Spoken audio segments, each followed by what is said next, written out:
I'm just starting the recording because a lot of people were like, hey, I'm missing this. Please record this. So I literally got this message from 3, 4 people, just personally as well. So yeah, we'll start with that. So first of all, guys, I think everyone knows what today's session is about, right? We've also gotten some very interesting questions. So we sent out a form before this, right, where people send their questions. So how we'll be doing it is we'll spend time from like till 1:30 around just, the session, what Manik has planned for us. And after that, we'll dive into Q&A, right? Any particular questions we got during the session, as well as, of course, the questions you guys have already sent to me. But yeah, guys, personal branding, right? A very interesting topic, especially considering any of us, right, who has any sort of social media profile. There's like future dates, friends, even organizations looking at it. Like I know of a couple of organizations that even check people's like Twitter profiles to see if they are quite right for the organization, right? So whether or not, some of us might be looking to create content on our own or otherwise, right? Just presenting ourselves online more authentically, right? Being ourselves there. So personal branding comes in very, very useful. And I'm sure Manik will tell us a lot more about it, right? But, that is why we are here. That's what we are trying to understand. So just the idea is to pick up what we can from Manik. So Manik is of course the perfect person for this, right? He's a he's a culture lead at Shabang, right? Also he has over 80,000 followers just on Instagram and a lot more on other platforms, so we can अभी just सब लोग follow करेंगे 86 हो जाएगा सबको बोल दो एक friends. That's a passkey for this session, guys. I'm checking your usernames if you guys are following. Oh done, yeah, Manik. sorry to cut you off. Go ahead, Pragya. Absolutely. But yeah, I think I always say this, it's always best for the person themselves to, kind of introduce themselves, because I don't think I'll do as much justice. Right. So Manik, would love for you to tell more about yourself. Definitely. Firstly, thanks for that quick context setting, Pragya. Hello, everybody, and thank you for joining me on a Sunday morning, afternoon now, I'd say. I've been hearing a lot about this crowd. I always love having like engaging, vibrant people. I got a taste for that before we started recording. So please feel free to butt in anytime, ask any questions, crack any jokes if you can anytime, no bad or good jokes in this session.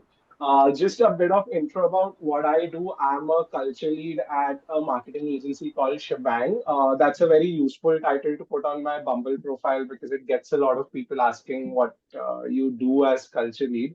But basically, I handle back-end operations. So I'm like an in-house entrepreneur who solves like different problems, not really a rigid job description. Just problems come to me from an HR BD lens and I try to solve them. When I'm not doing that, I do content on Instagram. Currently, we are at 82,000. Actually, I have to change that at 85,000. But hopefully hitting 100K with your support. And the topics I talk about are from anything related to spirituality, religion, to also business and marketing. So no niche there. Concept we're gonna cover ahead. And I have a background in marketing. Sorry, someone was asking a question. No, no, No, I Manik, think go ahead. that's one of It those was things that happens from time to time. Echoes, Yeah. all cool. I have a background in marketing, so I've done digital marketing for both small and big brands. And if you ask me about my hobbies or my bigger life's mission, I'm a big animal person. So anybody over here who's also into animal rescue and especially stray dogs, we're going to be very good friends in the future. But that's just a bit about me. I'll let Pragya take over again in case she has more context to set, and then we can dive right into the session. Yeah, and I mean, in my case, I just want to understand a little bit from within us, right? So, what has attracted us, right? The ones who are here, right? What has attracted you towards branding, or why? What does personal branding? Why are you interested in personal branding? Now, guys, you can choose more than one. This is one of those polls, right? Just want to understand better, so that we can give you even better context as we go into the session. Oh, this is interesting. I actually I did not think that the career opportunities part would be bigger as well. So that is Mhm. interesting. Yeah, Shashank, you want to say something? So the option that I actually really wanted to speak about is not there in the poll. So for Okay. me, the whole idea of personal branding is to kind of have some kind have recall value. What I mean by that, when we think about Sharan Hegde, the first thing that comes to mind is finance with Sharan. When we think about Ankur Wariku, the first thing that comes to mind is some of these things. So, like simple as that, when eventually when people think about my name, the first thing that should come to mind is either one of the things that I'm really passionate about, and there are exactly two things that come to my mind. Is it's either coding or chess.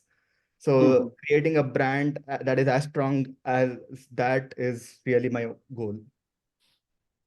That is That's a great. wonderful That's a reason. lovely point. I think that's a mashup of all the like 3 points. Just having people know you and recognize you makes conversation easier, gives you a sense of perspective about what you contribute as well as a person.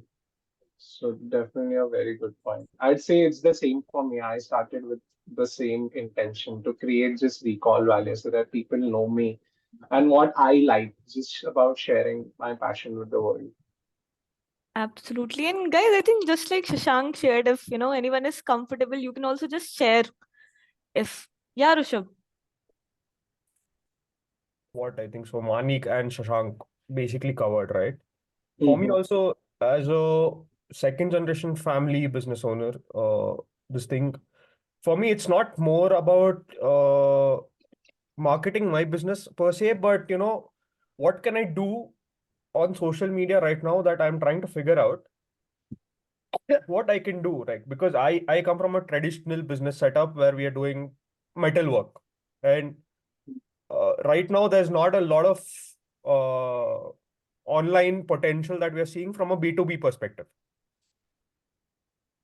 I am a distributor, not a manufacturer, so I don't have a lot of online potential per se from that point of view, because my target audience doesn't consume a lot of social media.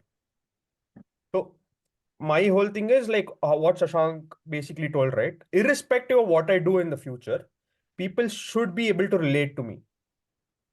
Like it's not just that I am in this field. So, I'll only build my social media towards this. So I'm trying to figure that out, where I can start. It's just a recent thought, a couple of months I've been doing on that. That, I want to create a LinkedIn pay, yeah, Instagram pay, whatever, right? I'm just trying to figure out how that can be, what content should I put out and all that kind of stuff. So it's basically that recall, right? Beyond what I am doing, Hmm. people should be able to relate to me. Great to, that's fantastic. We're gonna cover exactly that in this session. That how can you not be dependent on your stream or your career or your sector. Like I am right now in digital marketing, but if you Yeah. go check me out on Instagram, I mainly talk about like Hinduism and spirituality and all of those topics. So in no way related to it, but I'll come to how that makes sense for me as a person. But that's a great question as well as a great point, Rishabh. Yeah. We'll definitely be covering that. Anybody else? As Pragya has asked, my question in the session is also the same. Like, what are things that pull you to this session, and more importantly, what are things you are like passionate about? Because that's what we're going to be considering moving forward in the discussion. So I can see Saurabh raising a hand. What are Sure. things you'd love to talk about, Saurabh, So, or Manik, plan to for have yeah, conversation?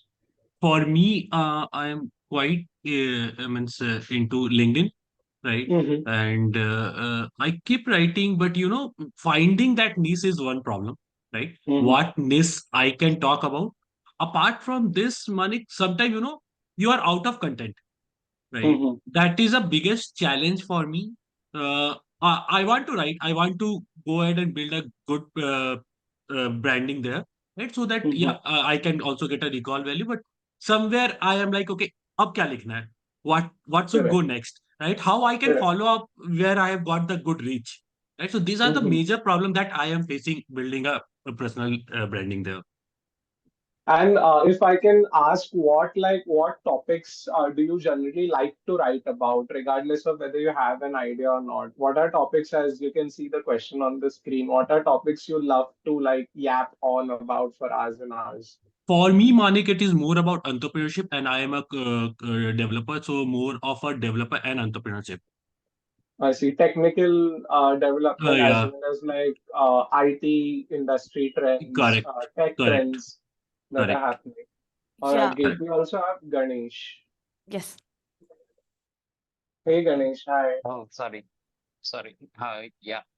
I mean, this was, I mean, what was more interesting for me is many of my friends are talking about self-reliability and they are pulling me into building some startups. We have many ideas. We want to get into food industry or we want to get into export and imports. But Mhm, the first thing I put them into objection is how would you like to brand yourself? It's not like if I'm branding a business, at the end of the day, the one who is branding it is me or either some mhm, other person. mhm. So they should take it personally or they should take that business personally so that they can brand it much more clear and opaque. So Mhm. I want to know, I mean, like personal branding is other thing, but this is something like a, if I'm branding that business, if I'm not doing it correctly, it might impact the persons working along with the business with me or so uh, I shouldn't make a mistake branding because it would reach to thousands of people and it will eventually it will be done in a day, a wrong branding or wrong mistake. Correct. So I want to see, I mean, not everything, but what measures we should take or how the perspective of a person who is leading a business should go Mhm, at a startup. mhm. Let's say not a business, let's say a startup. Be it a small or big, it should have branding. It should, if with branding, it can grow to bigger leaps. So yeah. That's a great question. Just completing like Saurabh's point earlier. So consistency is a problem everybody faces when it comes to creating content or building a personal brand. Because Mhm, Monday to Friday, we all have our full-time jobs, mostly all mhm. our or our other commitments. It's not a full-time job, and it's very difficult to keep this going. So I'm gonna cover some hacks or systems that I use because I do a 9 to 5 as well. My weekends are usually packed with private training sessions that I take for my own on behalf of my own organization. And then there's also all of this interesting, fun opportunities that I have with wonderful people like you. So we're gonna cover that consistency aspect of it. And coming to Ganesh's point as well, we're going to talk about how personal branding now intersects with marketing or branding as a subject in business as well. So you have these people like Dipinder Goyal, Zomato. Everybody knows the name. I'm assuming how he puts himself right now on social media. You have all of the Shark Tank judges. They are using their personal brands, whether it's Vinita or you have Doglapan guy. I forgot his name. If somebody here can help me with him. Asli Grover. Doglapan. हाँ Asli हाँ, you Grover. have Ashneer, him Yeah. Ashneer. and you have boat का उसका भी सबका नाम भूल गया मैं अभी Aman Gupta. Aman Aman Gupta. Gupta. Perfect. So we have Shark Tank people over here, I'm assuming. So we have all of these people now who are actually business people, but they have such strong personal brands. Controversial in some aspects, yes. But at least all of them have strong personal brands. So we're going to be talking a bit about the intersection as well. So cool. That gives me like context regarding all of you guys and what you guys are expecting as well. Pragya, with your permission, I'll like dive into the content of the session. Absolutely. Please, please do. No need for permission. No, I was just checking on the context. I think Yeah, perfect. no, So we are we good. already like, yeah, go ahead. Someone said something. Cool. Just please feel free to raise a hand on the side so that I can just hold on and we can take your question then and there itself as well. So we already covered a bit of these two questions, which I wanted to get perspective on. Where are you coming from? And regardless of where you're coming from, what do you like to just chatter about for hours, if given the chance with your friends or your family or colleagues? And without going into too much detail, that is what personal branding today is. It is not about building a business with an intention, building a page, or building a large community with 1 million followers. It's all just about coming out and showing out what you are passionate about. into the digital and the online space. I recently just saw the video because I recently saw it. I didn't put it on the deck, but I saw a video in which there's a farmer. He speaks English as well, so an educated Gen Z farmer. He was showing around his field and holding like frogs in his hand. I think some of you guys may have come across his video. He speaks in a very weird, funny fashion. That's his personality, that's his passion, farming, agriculture, organic farming, and he brings that personality to the table, that topic to the table. Another example I have for you guys is this page that I'm previewing over here. This page is called Morgan Drinks Coffee. And if you guys thought you need to know technology or if you need to have like a very interesting topic, हम बोलते हैं ना कि ये topic interesting pharmaceuticals के बारे में कौन बात करता है, interesting नहीं, it's not so, because even your passion for drinking chai or drinking coffee can be an interesting personal brand as well. You can see this page called Morgan Drinks Coffee. Her entire page is just about her having a passion for coffee, and you can see the followers, the sheer number of followers that she has. So the first myth I like to bust with everybody I'm talking to for personal branding is that it's not about the topic you pick. In fact, the topic you pick, the more naturally inclined you are towards it, the more it's going to work for you. Whether that's astrophysics or that's gardening or fashion or beauty, you do not have to be a beauty influencer to create a personal brand.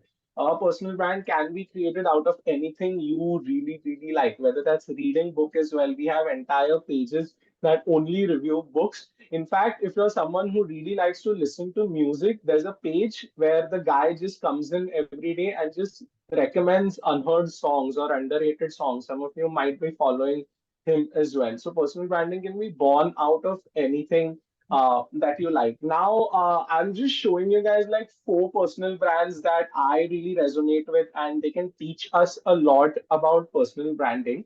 Can we just start from the left and get you guys going on firstly who they are, which I believe you guys are smart people, so you'd be able to recognize them. But more interestingly, I'd like to know from you guys, from your perspective, what do they talk about nowadays? What is their brand all about? What is their topics all about? So let's start from the one on the left. Anybody wants to like chime in on who that is? Okay, Rishabh raised his hand. Rishabh, who's the guy on the left? Sanmai Bhatt.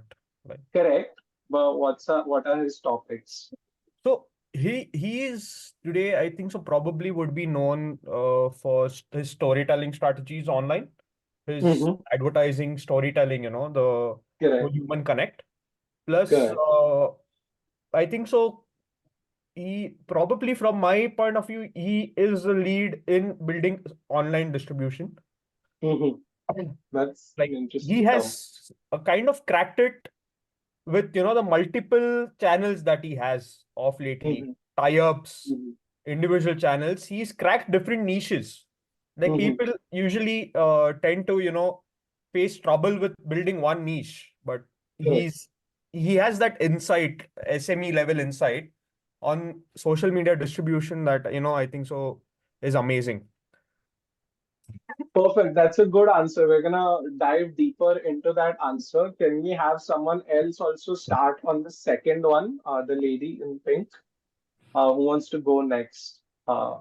Anybody here knows her? Come on, I'll guys. She's go. a very famous. I Yes, know her, Pragya, represent. But yeah, guys, Pragya, I think, please. yeah, I'll go for this. But yeah, guys, feel free to just speak up, right? We know these people. Come Yeah. on. Yes. So Prajakta Kohli, I think Correct. her initial brand was definitely those very fun skits that she used to Mhm. do. So primarily entertainment. But now that Mhm. you look at her, I think she's just a celeb on her own right, with a different, like the Mhm. mismatch series that came up. Correct. And I think also her personal brand on, how she's working on her personal growth. She does yoga and all, and she's very Mhm. real. Mhm. Mhm. So that's the brand that I know about. Correct, correct. She's a senior from my college as well. So, met her when she was at your 10,000, 20,000 followers. Now she probably doesn't remember me. But good on that's a good answer. We're gonna dive into her as well. Let's go to the third one. Third one, somebody already mentioned him. But what is I know he's finance with Sharan. We'll give you that answer straight away. And I know he talks about finance, but what is so cool or different about him? Because you have Rachna Ranade, you have other finance influencers. What do you guys, from your perspective, think is different about it? Anybody wants to go? Shashank is raising his hand. So literally, he has a signature line. Oh, follow my man, bro. Like literally, like that's the thing that has kind of imprinted on my mind. And like the amount of energy he brings into every reel that he makes. I mean, course, like I spoke to a couple of finance advisors and they hate him. Like mean, I don't know why, but come on, when he's kind of making finance consumable for people like us. And of course, all of his reels, all of his videos are on hacks. But again, at the end of the day, like over time, he has understood how finance work. That's great. He's also monetized it pretty well. Anami runs a startup 1 million club. If you guys are up to speed, so very smart guy for 1% club, obvious yes. reasons. 1%. Yeah, 1% club, correct. And the last one, who else wants to? Let's talk to people who haven't participated yet. Navneel, you wanna go next on the fourth one? You seem like you may know him, podcaster. You have a podcast setup which I really love. You are mute on Zoom. Navneet. Yeah. Hello? Hey, Navneet. Hi. You're good to go now. Yeah, lovely. Yeah, so I think it's Gary Verchuk, I think his Correct. name. Gary Vaynerchuk, you're correct. Yeah, and he has literally been a part of controversy recently, along with Mhm. other Western YouTubers and content creators as well. Correct. And he is kind of a person who goes amongst the opposite flow of what other financial content creators or YouTubers usually give advice to people. He goes Mhm. uh, let's say the opposite direction, Mhm. and he is That's literally foul-mouthed because many people have slammed him for that. I mean, his sometimes his entire conversation will be starting from a slang word, ending in a slang word, and mhm. there will be some normalization in between. But yeah, That's a personal brand too, like having that kind of tonality and language. You'll recognize Donald Trump having playing on the same psychological mindset. He knows that people are enraged. yeah, He's turned half of America with him. But correct, we'll talk a bit about what these guys bring to the table as well. Let's go from the back now, Gary Vaynerchuk. So what a lot of people don't know about him that okay, he does business, he does startup conversations often from a foul mouth perspective, but he has been doing that for 8 years unsuccessfully. So he used to be tweeting to all the entrepreneurs, all the famous people for consistently for 8 years without having any kind of success or anybody in the media, press, or the public sphere knowing him. But because he did that for 8 years, he is a widely known figure in the industry today, albeit a controversial one.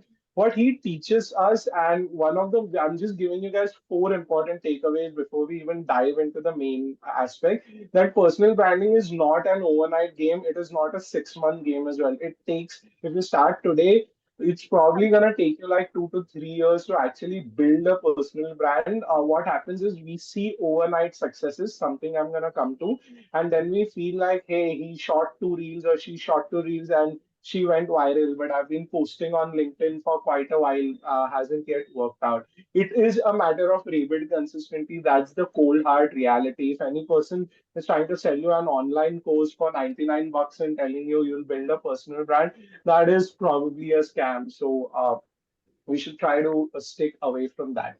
Going to the third one, what Sharan teaches us, as like our friend pointed out, Shashank, I think that regardless of what your chosen topic is, his chosen topics are taxation and personal finance, which are very dry to a very artistic person like me. I don't know head to tail about money. I still have to take advice from my parents for it.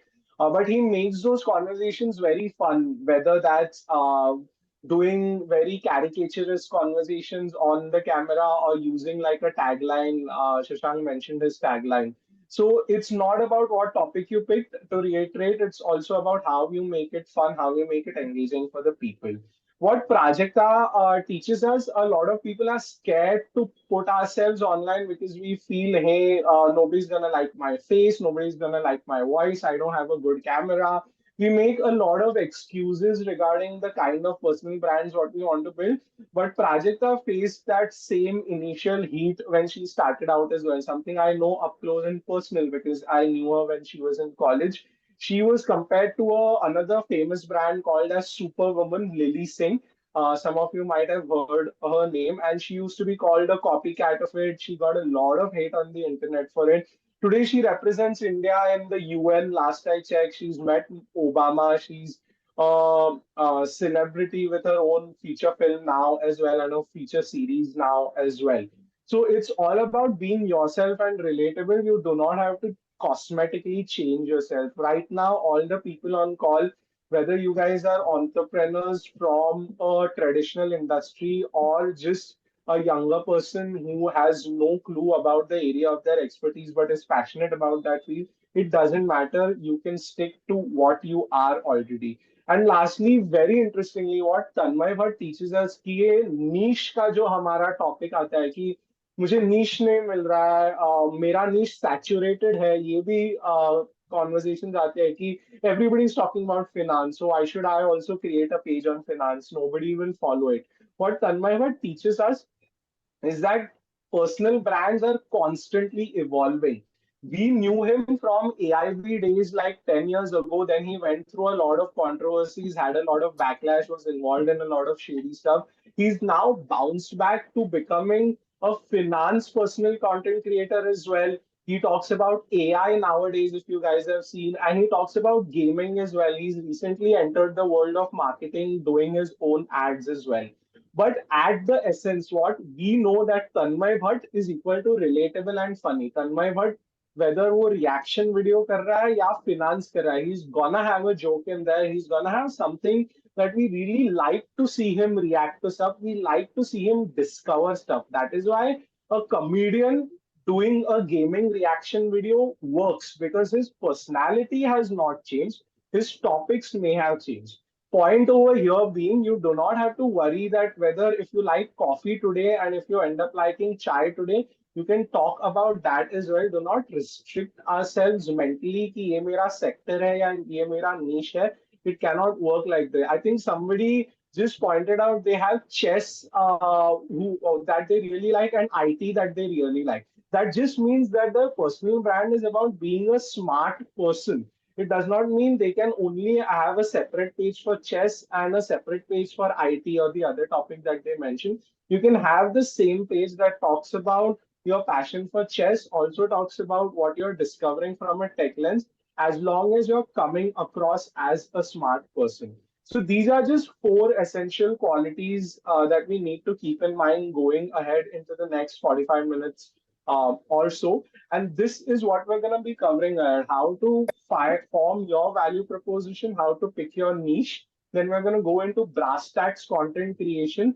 Somebody asked the question, which social media platform should I choose and why should I choose it? We're going to cover that. And then I'm going to show you real examples of what good content looks like. What can we learn from them? Lastly, all of you will have the question, okay, मैंने ये सब कर लिया, I did all of this. How do I measure or how do I understand if I'm going on the wrong track or if I'm going on the right track? And then we're going to end with any Q&A that you guys have. I don't think I have to request anyone not to doze off during the session because you guys are a lively crowd. But stick until the end. I'm going to share my content calendar template with you guys as well. What this does is it helps you beat that consistency issue. When you start using a calendar, when you start forming a content calendar, you will never technically run out of ideas because you're building from a timeline perspective. Something I'll simplify in the coming slides. I already introduced myself, so I'm going to be skipping that. And just a quick disclaimer that I didn't cover. I will definitely be sharing this on email through Pragya with you guys. But I also have a book coming out that has personal branding as one of the topics in it, but from a much larger perspective in terms of how to like make your CV no matter which stage of your career you're in, how to attend job interviews and so on and so forth. So from a much larger angle of career hacking, if that is some kind of thing you're interested in, definitely do watch out for my book. I'll definitely share updates. This is coming up in July, so you guys will be hearing from me soon. So starting with the Absolutely. first, I think that's thank you something so we're all much, excited Pragya. about, Manik. Yes, I'm very glad. I'm very glad. I'll send signed copies to Manu for everybody. The step one that we're going to be coming to, that before we even go into the creation aspect of it, how do we figure out what we stand for? So I like to cover a very quick story when I'm beginning this. This was way back in COVID-19 pandemic. Remember that happened. We were all home, trying to figure out new hobbies for the first time and keeping ourselves busy. What I started doing very unintentionally was I was putting out these little posts on LinkedIn where every day I used to define a marketing topic. Now this was way back, like if you can see the posts, they were like 2 years ago, and that's a snapshot from 2023. So it was way back in 2021 where I did not know as much about marketing as I do now. Still learning, humbly so, but I was a complete fresh and I was learning a lot of terms. So I thought, why not like put them up on LinkedIn so that everybody can like learn a bit along with me. And I used to define all of these technical terms. Of course, job got the upper hand and I got busy in it. Never really ended up being consistent with it. But I got a message from one of my ex seniors who I had interned with asking why I have stopped like putting out this series called as Manik Marketing Dictionary. And what he revealed to me was he was sharing it with his interns, he was sharing it with his juniors so that they can learn a bit because he already knew the terms as someone who's been in the industry, but he found a lot of value in them for his teammate. And that is where I began building my personal brand, not because I was naturally passionate about talking about this topic. It just revealed to me that personal branding is just about building value for people. Something I'm doing right now. This is personal branding for me because I'm trying to give you my story, trying to give you some information that you can walk away with. And that's what your personal branding space is. Today, what I have as a space is what I like to believe is a lot of the juniors in their third years, second years of marketing media colleges in Mumbai, they know me mostly because of my YouTube videos. And today I'm called as a marketing mentor for specifically for juniors. So if you can see my target audience, which we call in marketing, we call it TG, target group, is also very defined. I usually do not vibe well with like older generations of marketers because they already seem to have a lot of the knowledge that I do. But juniors find me very interesting as a brand because I try to simplify topics for everybody. I try to make it relatable. So because I started giving out value about what I was passionate about, this is where I end up today. And whenever you guys are creating your brand, remember that it's not about revealing how much you earn every month, how to like win at life. It is just about sharing something useful, something entertaining or relatable with your audience. Because when we're building personal brands, we see these people on LinkedIn talking about here's how I earned six figure last month. Here's how I churned out these many sales. Though that is not personal branding, that is just your plain old narcissism on LinkedIn speaking. So when we're talking personal branding, we try to like give value. Similarly, skipping to the second half of the story, I felt like, hey, on LinkedIn, I'm talking about professional stuff, but I felt there was a need to simplify spiritual topics as well. Of course, LinkedIn was not the space for that because it becomes slightly political. People are not really interested in talking about religion. And myself, like coming personally from an atheistic background, I was interested in exploring the meanings of things, understanding what our culture is all about. So I started like putting out these reels on my Instagram that talk about like the symbolism and the logic and the rationale behind all of the topics that we have.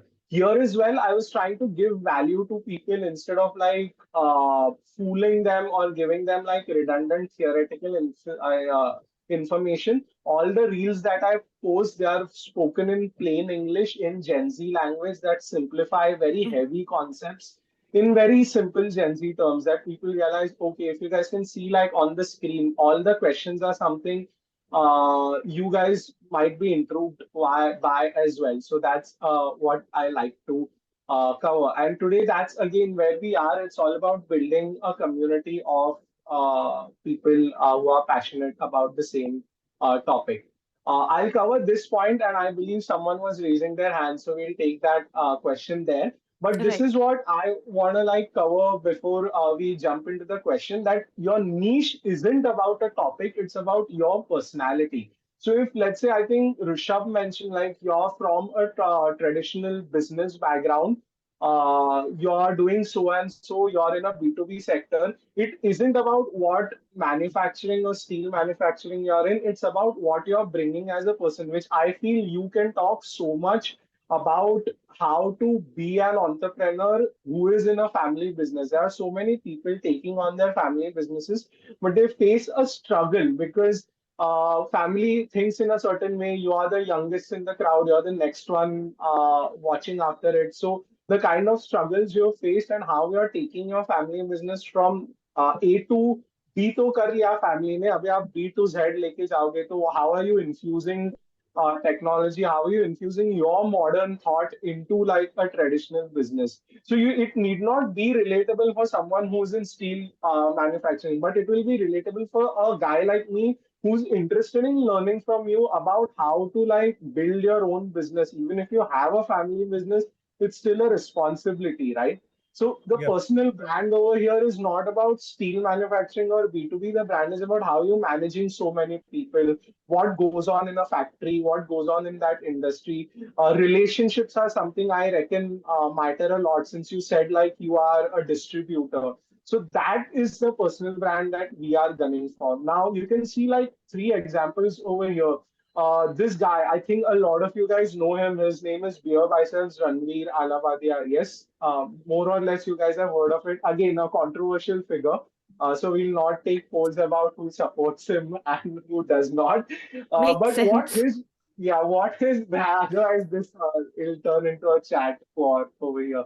But what his brand is about is he started with spirituality. He talks about India as a whole right now. He also talks a bit. He's going into the Andrew Tate zone sometimes, toxic masculinity and all of that. But overall, what he is standing for as a person is he's interested in giving people an idea about their personal growth, whether it's from a spiritual lens, by understanding topics. He used to have really, really interesting podcasts, if you guys have come across them. But he's also interested in helping people grow as a citizen, as a proud Indian citizen as well. So that's how he shapes his personality and allows him to call anybody on his show, but keep like the focus on this. Sometimes, again, he wavers on his focus. We've all seen the memes, but something good for us to at least as an audience take away as well. Another brand for like a lot of the people who are interested in doing travel, beauty, and sustainability. So these three topics are seen as different कि ये तो different niches है, मैं कैसे कर सकता हूँ. But again, it's not about these three topics. You can be like let's say a single woman who's enjoying her life, who's practicing self-care and caring not just for herself but also the environment.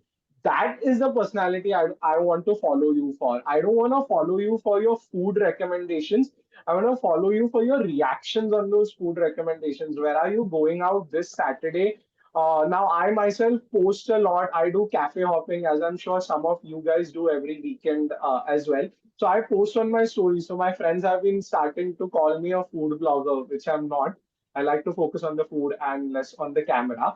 But now they're interested in seeing every weekend where in Mumbai does Manik go, which cafe does he visit. So I have a highlight on my story that's acting as their inspiration to go out and try new food as well.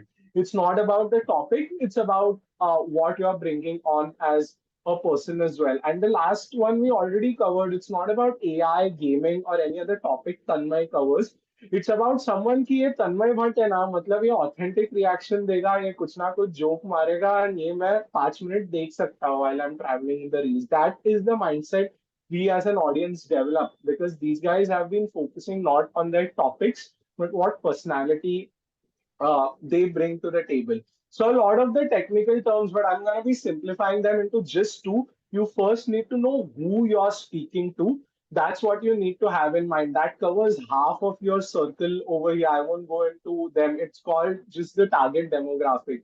So if your idea and your advantage is in talking to people just like you, if you're someone in a particular sector, someone with a particular hobby, that's your target audience. People who can relate with you, who are more or less at the same age as you are, who are more or less doing the same things as you are. Once you guys have figured out that target demographic, the only second question you have to ask yourself, what is something that can help them? Whether it is relatable, funny content, whether let's say you are someone who's very into dating and considers yourself a bit of an expert on that, talking to your fellow girlfriends about what's good, what's bad, what to watch out for, what's a red flag, what's a good flag, what's a green flag.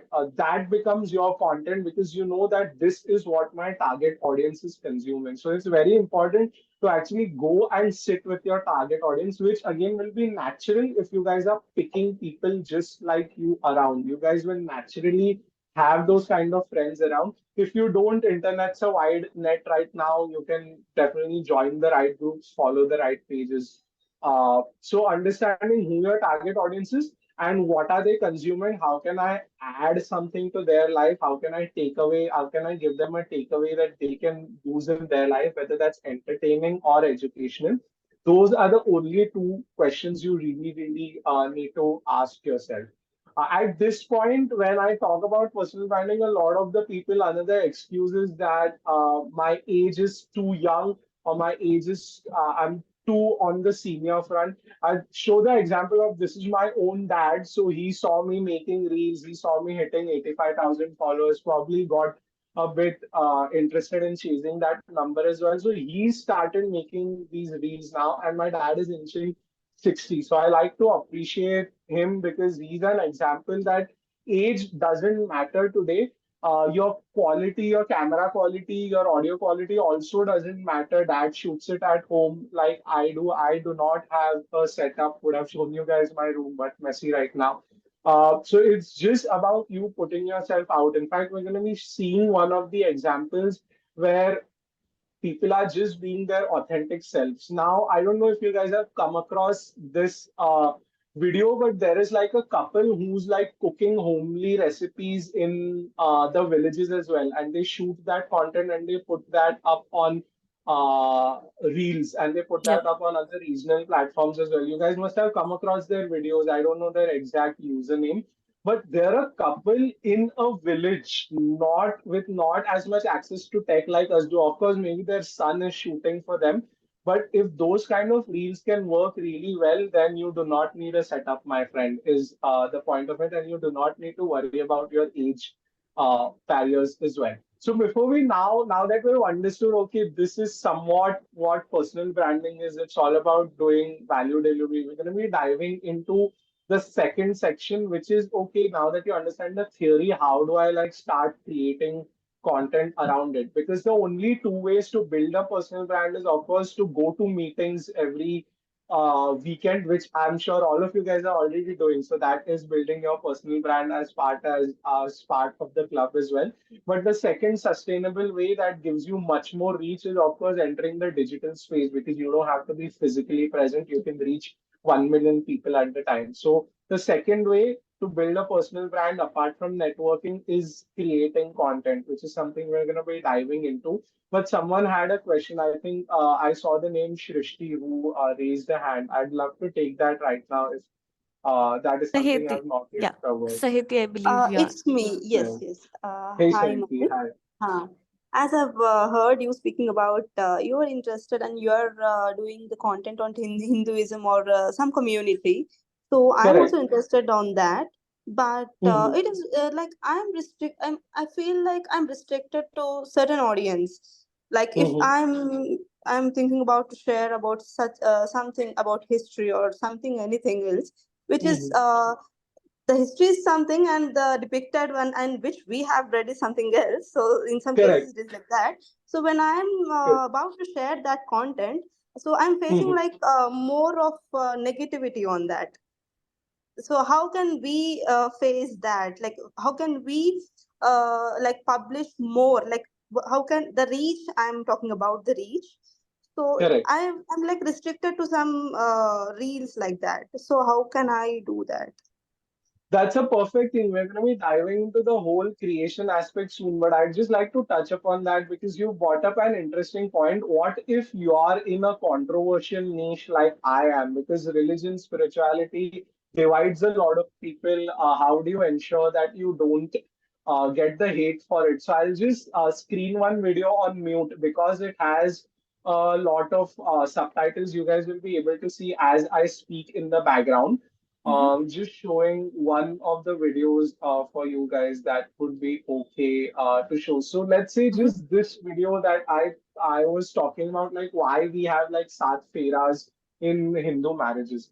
Now, a lot of the time when I'm making, firstly, to divide your question into a couple of answers. Firstly, hate is always something you are going to like get when you're starting to put yourself online. In fact, I'm glad you asked that question because I missed covering that in the first uh, point of the session, that when you're going online, there are people out there who do not have a job. They will just go ahead and blast at you for no reason. To give you guys a couple of examples, I get comments on my reel saying, "Information अच्छा है, सिर्फ तेरा face मत दिखा. We find your face ugly." And those are the kind of hate comments I get, but I've learned to laugh at them. They call me all sorts of names. Then, of course, it's not even about the topic. It's just about my face for some reason. People find it annoying. I don't. I hope you guys don't. Of But course, a lot of the people not. find it I mean, come on. annoying, and I have learned to make peace with that. Like there are always going to be trolls on your channel. There are always going to be people who will tell you, "Hey, this is boring content." There's a lot of the low quality reels that I watch, that people will say like, "You have a God given gift. Please keep it to yourself." Like very hilarious, but very like hurtful comments if you get like very personal at them. So it's important that when you're putting yourself out there, you're focusing on people who are getting value out of you and not on the empty seats in the audience that are just trying to hate at you, just trying to throw comments at you. At first, I used to like reply. I used to take a lot of like time replying to them. But now I've just stopped replying to the hate comments. If they have some cuss words, they automatically get blocked because I've set up that system. Here as well, I was showing like same-sex couples in like the marriage video, and I got hate comments saying, "How can you talk about this? Hinduism is not like this." Whereas, in fact, anybody who's into this topic will know it is a liberal religion. So, not going into that aspect, that's not the purpose of the Mhm. session. But when I'm creating controversial content on controversial topic, what I also like to do is to keep things very non-preachy. So that's a takeaway for you, Saheti, that I am Yeah. not trying to preach you should do this or do that. In fact, all the topics, if you guys are reading on my screen, all of them are about why this is something like that or how this works. It's not nowhere will you spot a video that says you should pray or you should do Hmm. this, you should do that. It's always about why do we put something like this? Why is this cultural practice conducted? So it's important when you're talking to the audience, when you're preaching at them, they will probably back off, which is why we feel restricted because we're trying to put a point of view across. In certain Right. cases like this one, it's more important to focus on the meaning behind it, the logic behind it. Now, this comes back to what your TG wants.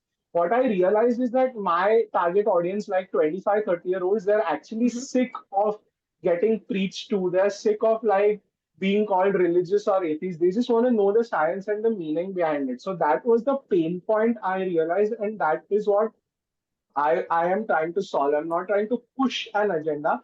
I'm trying to solve a pain point that my audience had. My audience felt like all of my friends, when we used to talk about this casually in the office, they used to say, They used to be very like divided in it. But now a lot of all my friends have started following my page because Mhm. that brings both kinds of people together. People who don't believe, people who believe, all of them come together to just understand whether you believe it's true or not. This is what the meaning is.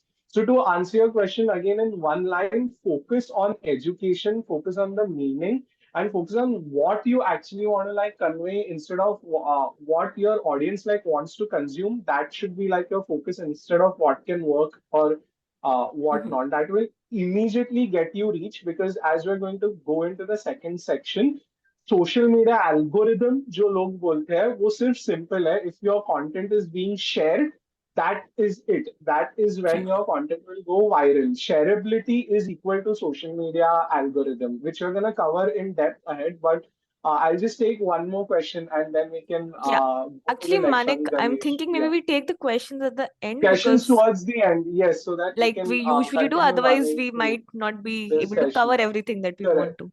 Yes. Awesome. So Ganesh, and I saw one more hand. If you guys can note them down, we'll definitely come to you guys next. So we already covered a couple of like content creators that all of you guys usually like resonate with before we like started the meeting officially.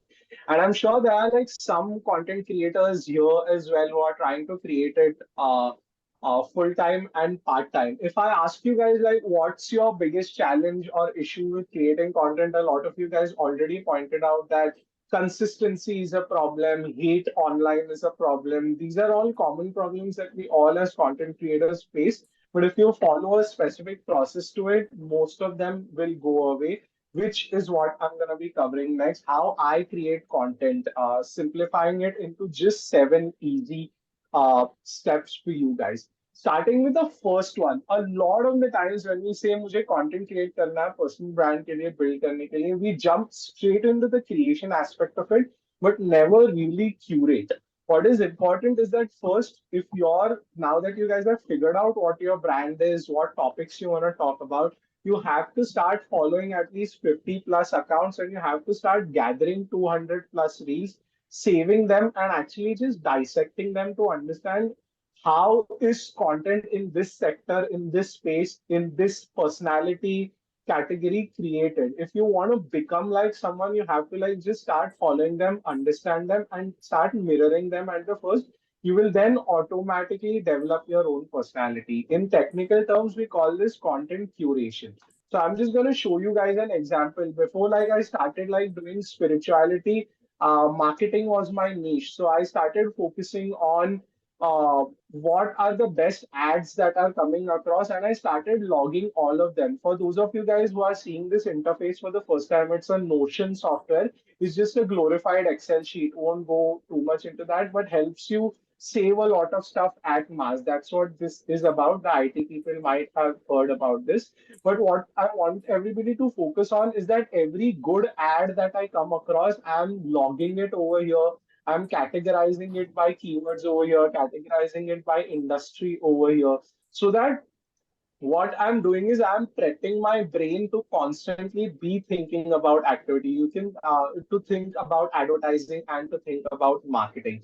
Even if like I'm talking about my current niche, which is spirituality on Instagram, which is funny because on Instagram I'm a different personality. If you follow me on LinkedIn, I'm different. Claps back to the point I said. You do not need to have one niche. Even in spirituality, I have all of these pages saved that I'm constantly seeing every day. So if you guys are seeing my full screen, you can see that for every niche I'm interested in, there's a bookmark folder. So all I have to do is open all tabs in the new window, and that becomes my daily newspaper. This way, I actually never run out of ideas as well. That's a secondary benefit because I'm always stealing ideas from creators like these, but I'm also ensuring that my brain is constantly thinking in a content creation mode. Content creation is 70% content consumption, which brings me to the next point. what a lot of us do is we watch reels, right? If I ask you how many reels you guys watch, you guys would probably be saying 50 a day, 100 a day, maybe more than that. Absolutely. That is something, yeah, maybe more than that. Don't want to get to that number. Yeah.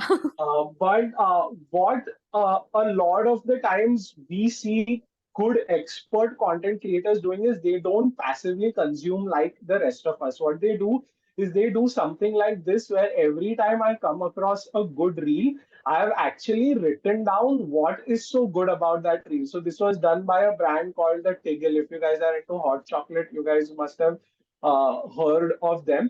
They did a reel which I really like. So I have like listed down what is so good about that reel, what are the lessons I learned from that reel, which helps me create reels like them. So goes for every good reel I've watched. So it is important, if you want to build a personal brand and get into content creation, you do a bit of this homework. Starting me, this feels like too much. It feels like added effort. But every day spending just 15 minutes on actively consuming content instead of passively just swiping through the reels, that will really help. The next time you come across a good reel that is may or may not be from your sector, instead of just saving it or sharing it with your friends, just stop and ask yourself, इस reel में ऐसा क्या था जो मुझे अच्छा लगा? What was so good about this reel that I found interesting in it? Whether it was the hook, the audio, the way the person speaks, what is something you can learn from it? Note that down in your note paper or make a blog like that, like I have decided, so that other people could learn along with me. Again, value creation. I'm not doing it in isolation. I'm learning with you guys. So you guys get a free resource and I get somewhere to log my ideas as well, my insights as well. So ensure that you're noting it down on a blog or website, your own LinkedIn page, or just your own notebook, private notebook for important. But start curating first before we even get into content creation. The next step that I'll speed run through is, when you're starting out, do not be afraid to copy. Has anybody over here, if I can get some answers in the chat, read the book uh, Mhm. called Steal Like an Artist? Austin Anybody over Theon. here? I've been Sorry? wanting to. It's Yeah. on my to read list, but I have not been able to yet.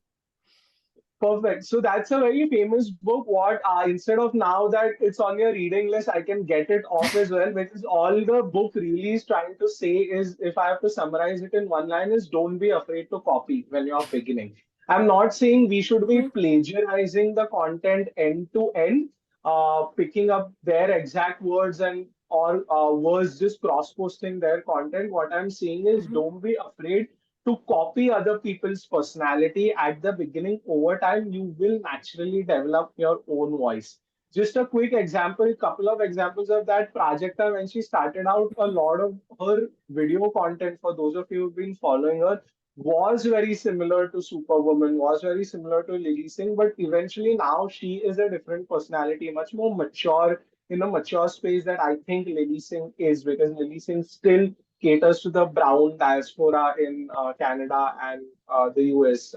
Prajakta feels more relatable in simple terms. But what I mean by that is, when I also started out, I saw a lot of the content creators using a hook line. Sharan says, like, follow this bro, as someone pointed out. Someone else has a key tagline. So when I'm also starting my reels, I always like start with one tagline, which is just called like, here's the tea. So always like present a question, and then lot of the people now have been commenting, just trolling me for that. But that is what like a lot of my like people follow me for, because they know I'm gonna like say a line like this, and then I'm gonna say, here's the tea. Yep, you got that on the subtitle. So this has become my tagline only because I learned that other content creators are doing that as well. So don't be afraid to pick up these things. The next step when you're copying others, of course, it's getting your purpose right. Who are you speaking for and what is their pain point? Something I already covered. Just an example of Kota Ketwan on as a business brand as well. So somebody pointed out in the beginning, like they just don't want to know for their personal stuff, but also what can we do from a business lens as well? So the answer to that question is, your business, when you're putting out content, a lot of the people, and you can transfer this advice to your friends, a lot of the people or entrepreneurs, what they do, they'll promote their service, they'll promote their product and treat social media like an advertising Mm-hmm. medium. Social media is not TV, social media is not radio. Social media is social first. So we always have to put out content that will be shareable, relatable, and above all, useful for others. The product will sell itself. If you are trying to sell a particular product, let's say you are selling something like a Coca-Cola drink. What does Coke today stands for? Their advertisements are not about the product, but about sharing happiness, opening happiness. Same goes for Nike, Apple, Maggie, any other brand who's, if you're seeing their social media, or if you're seeing a brand like Fevicol, Fevicol never advertises Fevicol. I know because that's a client of ours. Fevicol never advertises glue. They always advertise Mazbuti ka jod. They'll always advertise Tutega Right. nahi pakde rehna. So these are the things they use to elevate themselves and make themselves relatable. Kotak 811, another client of ours, they're not selling a savings account or a credit card. They're selling to Gen Zs about how they can manage their personal finances well. And in fact, one of the very interesting things that we did for the client was Kindness is Contagious campaign. It was not related to personal finance. It was done on World Mental Health Day. Now you might ask yourself, bank hai, mental health day ka kuch connection nahi hai. But we as a people and a brand agency know that the Gen Z, which is the target audience, they care about mental health as a topic. So regardless of whether we are in the BR Prasai Mm-hmm. industry, we still want to talk about that. And that was oddly enough the most viral campaign that we did for the bank. So it's always about the people, not about you. The next step we want to run through is when you're thinking कि ठीक है मैं Monday से content create करूंगा, never think in one piece. Always think in terms of IPs, which is your intellectual properties, buckets, or pillars. These are three different names, mean the same thing. What I mean by that is think in terms of series. Every Monday, I'll post a motivational quote. On Wednesday, I'll talk about a food thing. And on Friday, I'll give you a self care tip. That's it. Those are your three buckets. What this trains your brain to do is think within those buckets and inside those buckets instead of fishing for Mm-hmm. a new idea every time. So if you've figured out your brand is all about beauty, you can first on Mondays you can focus about beauty at work because that's when a lot of the people start their work week. So you can talk Mm-hmm. about how your outfit is or how your fit is for that week. On Wednesday, which is a bit more chill, you can talk about health and beauty, like how are you managing your diet, how are you using the right kind of natural products to refine yourself. And on Friday, you can do casual outings and beauty. Your topic stays the same, but you're moving through the week through three series. Again, what this does Understood. is it does not leave you like looking for ideas every single week. This is how Kotak 811. So this is a backend slide I'm showing you guys. This is what we came up with the client, a bit of exclusive stuff for you guys to come across. So we know that हमारा ये 8 buckets है और हमें इनमें ही कुछ create करना है, makes the job much easier uh, Mm-hmm. for the team as well. After you do those four steps, the next steps becomes to bulk write and produce. So what I mean by that is you guys have figured out curation, you guys have done your homework, you guys are ready to copy other people, you guys know your purpose, and you guys know your buckets as well. Now, what happens is at this stage, it's a make and break stage because what happens? Maybe on Friday night, we met a friend at a pub and we both decided, hey, let's start a podcast. You shoot one episode and then what happens? It fizzles out over time. The reason that happens to many new content creators is because you're thinking from the perspective of launching something and not sustaining it. Instead, what we do as expert content creators who do this full time, I do that full time as well at my full time job, not just in my personal capacity.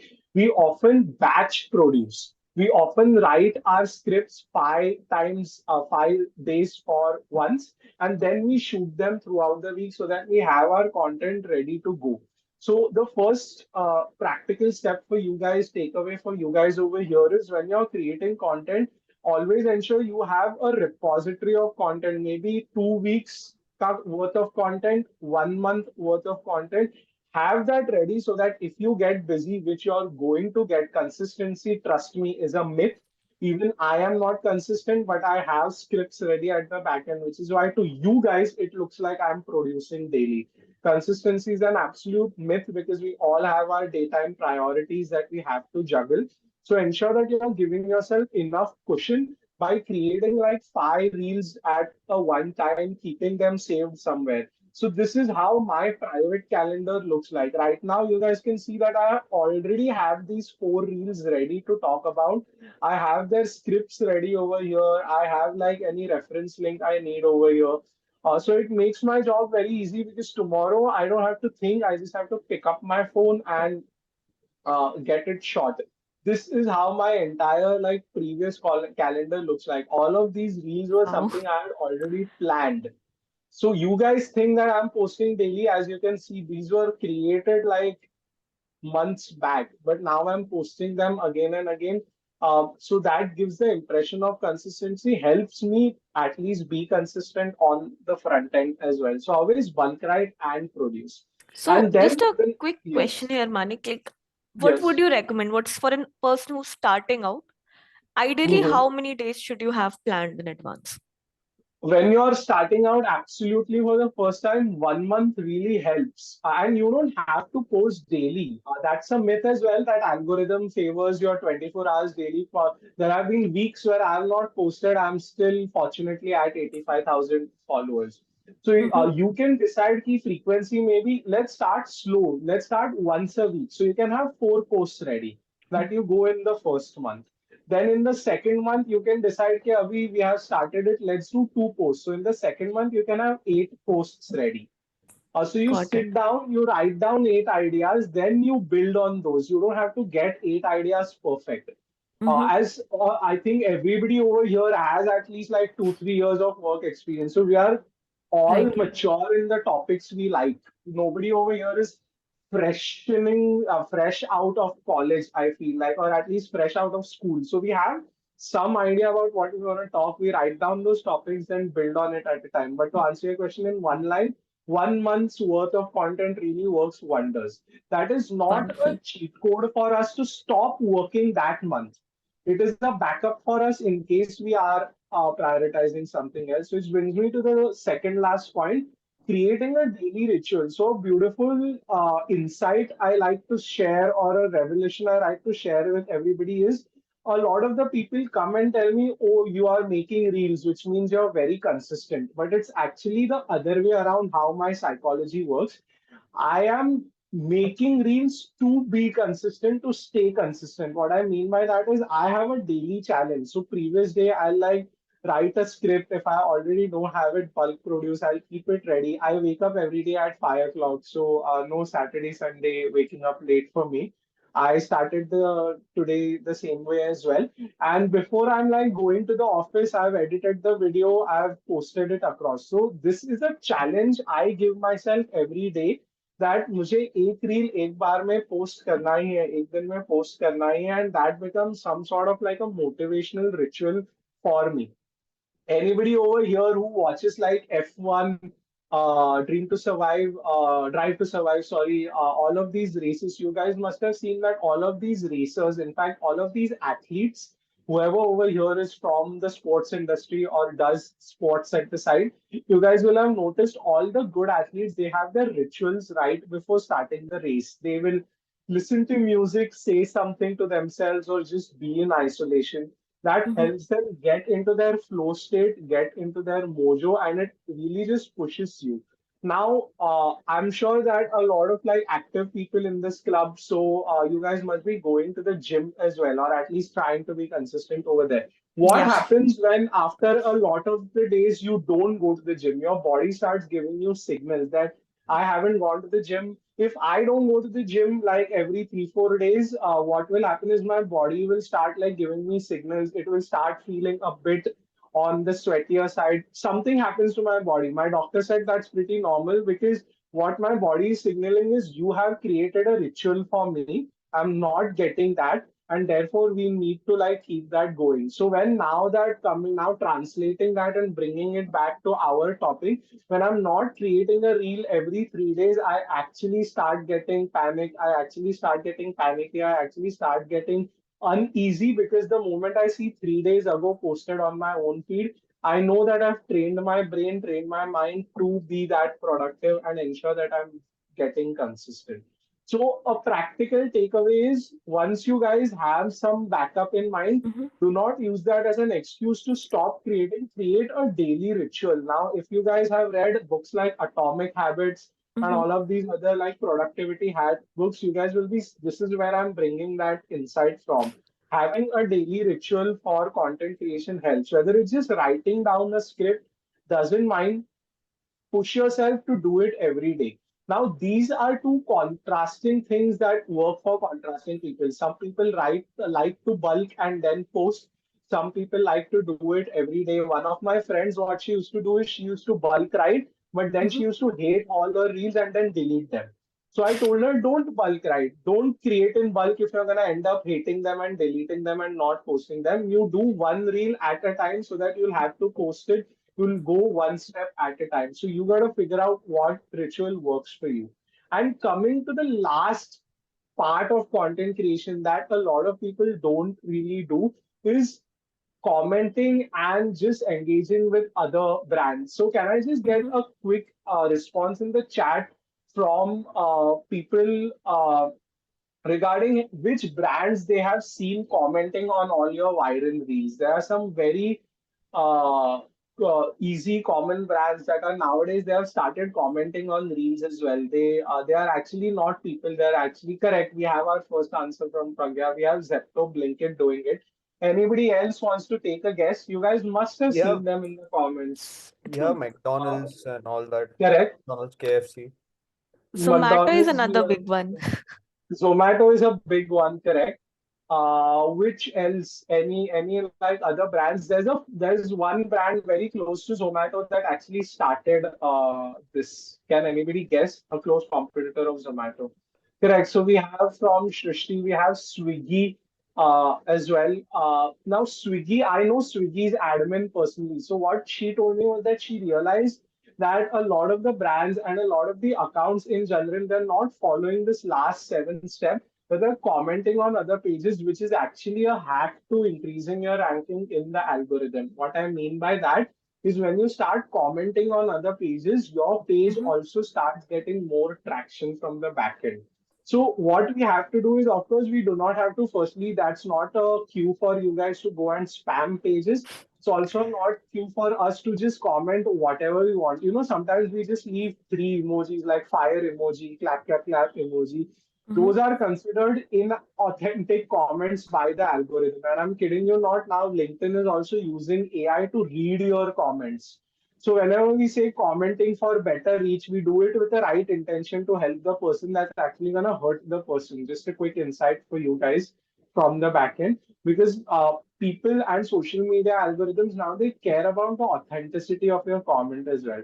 So being more realistic, all you have to do is engage with 10 pages every day. I don't think that's a big request from everybody. If you guys want to create your personal brands, just ensure for, even if you're handling your business page as well, you can just Mm-hmm. leave 10 comments on the pages that are relevant to you, that are likely and similar to you. If you're a beauty creator, it makes more strategic sense to comment on other beauty pages, support their content, add a bit of your insight on their top of their content, so that your target audience, which is watching similar pages, also like gets that hook. The only reason why you'll see Swiggy, Zomato doing it anywhere and everywhere is their purpose is different. Their purpose is to like just get eyeballs on their pages. But when we're Mm-hmm. doing it as people, we don't have to cast such a wide net. We can just engage with 10 pages of our own liking as well. Now, coming to the last part of this session, covering the platforms. We guys have so far covered the theory of personal branding and the practice of content creation, which starts from curation, goes to copying other people at the beginning, goes to bucket creation and then ensuring that you guys are forming daily rituals. Just a recap of that section. Now, when we come to where do we distribute this content, someone talked about distribution as a keyword when we were talking about Tanmay Bhatt Mm-hmm. earlier. When do we distribute and where do we distribute this content right now in 2024? Of course, you can start with any kind of like platform. There's no right or wrong answer, but in 2024, these two are the platforms that are working well in terms of massive distribution.